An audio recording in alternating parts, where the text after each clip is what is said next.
নমস্কাৰ পুনৰ স্বাগতম জনাইছোঁ আপোনালোকক মোৰ ইউটিউব চেনেললৈ পুনৰ এটা নতুন ভিডিঅ'লৈ আপোনালোকৰ মাজলৈ আহিলোঁ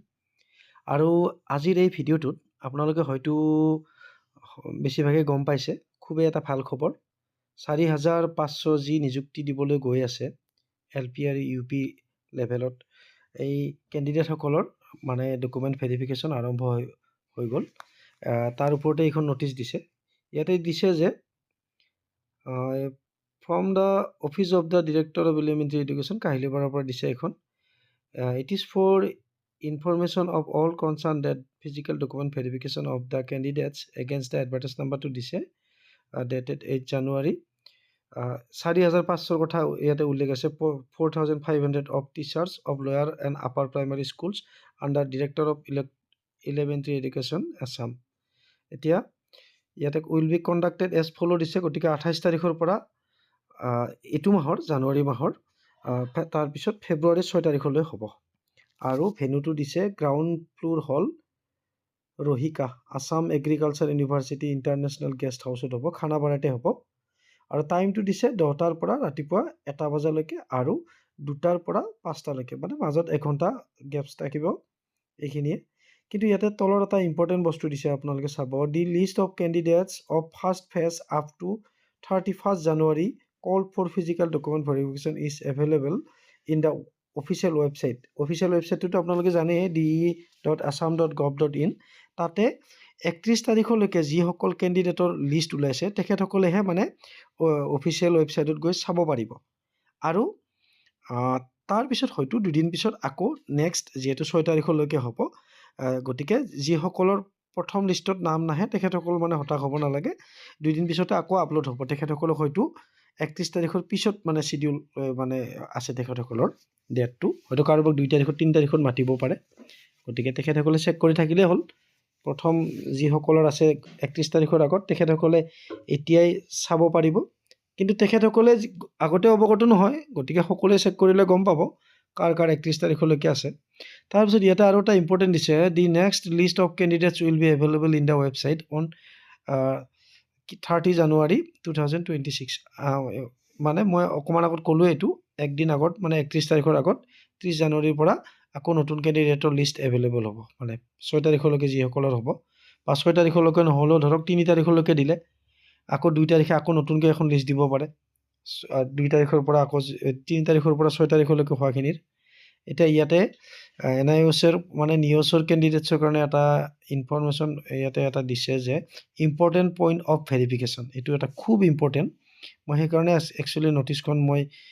পঢ়ি শুনাইছোঁ the news candidates are hereby asked to comply the notice regarding proof of in service teachers only for the candidates with 18-month DLED from NIOS বা news as notified vide letter নাম তাৰমানে তেখেতসকলে in ছাৰ্ভিচত যে কৰিছিল DLEDটো সেই প্ৰুফটো তেখেতসকলে দিব লাগিব আৰু এইটো 18 DLED লোৱাসকলৰ কাৰণে যি নিউজৰ আণ্ডাৰত লৈছে তেখেতসকলে দিব লাগিব NIOS বা নিউজ তাৰপিছত গতিকে তেখেতসকলে প্ৰুফটো অলৰেডি তেখেতসকলে যিসকল জেনুইন কেণ্ডিডেট তেখেতসকলৰ নিশ্চয় প্ৰুফটো থাকিব লাগে ইন ছাৰ্ভিচ বুলি তেখেতসকলে যিহেতু দেখাই এপ্লাই কৰিছিল তাৰপিছত চাব 2 নম্বৰটো the listed candidates are requested to bring self attested photocopy set এইটো সকলোৰ কাৰণে হয় ওপৰতো অকল মানে নিউজ কেণ্ডিডেটৰ কাৰণে আছিলে এইটো সকলোৰ কাৰণে সেল্ফ এটেষ্টেড ফটোকপি লাগিব আৰু এইবিলাক মই আগতে যে GTPGT ডকুমেণ্ট ভেৰিফিকেশ্যনৰ কথা লৈ ভিডিঅ' বনাইছিলোঁ সেই একেই হয় ডকুমেণ্ট ভেৰিফিকেশ্যন এইখিনিয়ে চাই আপোনালোকে জানে তাৰপিছত against each registration number along with relevant documents and original at the time of physical document আপোনালোকেতো অৰিজিনেল নিবই লাগিব আৰু লগতে এটা ছেট লৈ যাব লাগিব সেল্ফ এটেষ্ট কৰি গোটেইখিনি documents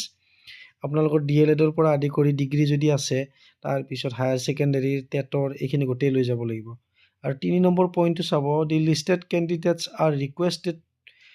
two bring a acknowledgement of online application আপোনালোকে মানে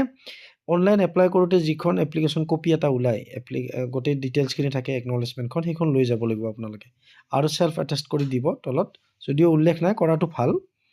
তাৰপিছত 4 নম্বৰত আছে the candidature will be cancelled forthwith if any kind of fraudulent discrepancy misrepresentation of facts is detected by appropriate authority এইটোতো আৰু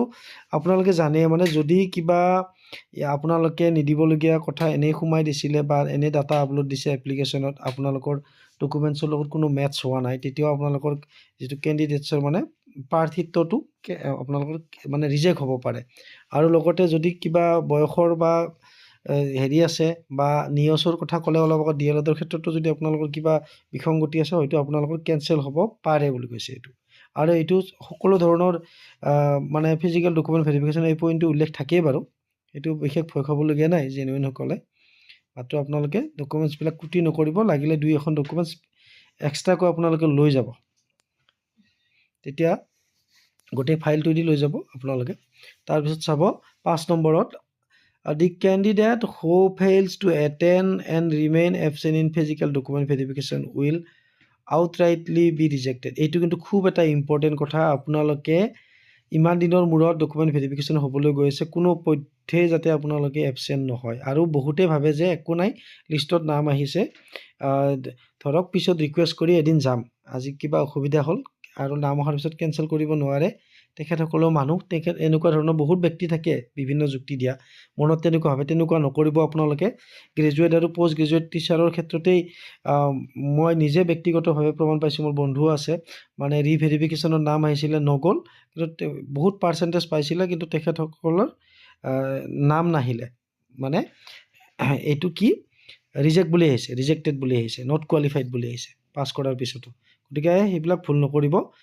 যেনেকৈ নহওক আপোনালোকে এটেণ্ড হ'ব আৰু যিসকল দূৰৰ পৰা আহিব বা আপাৰ আছামৰ পৰা আহিব তেখেতসকলে আগতীয়াকৈ নিশ্চয় আহিব তেখেতসকলে এইখিনি জানে গতিকে এইটো এটা খুব ইম্পৰ্টেণ্ট পইণ্ট আৰু 6 নম্বৰটো আছে no second option will be given to those candidate who fails to appear এই কথাখিনিয়ে ক'লে মই যিখিনি কথা ক'লোঁ কোনো ছেকেণ্ড চান্স নিদিয়ে বুলিছে remain absent in notified dates for physical document verification মানে যিসকলে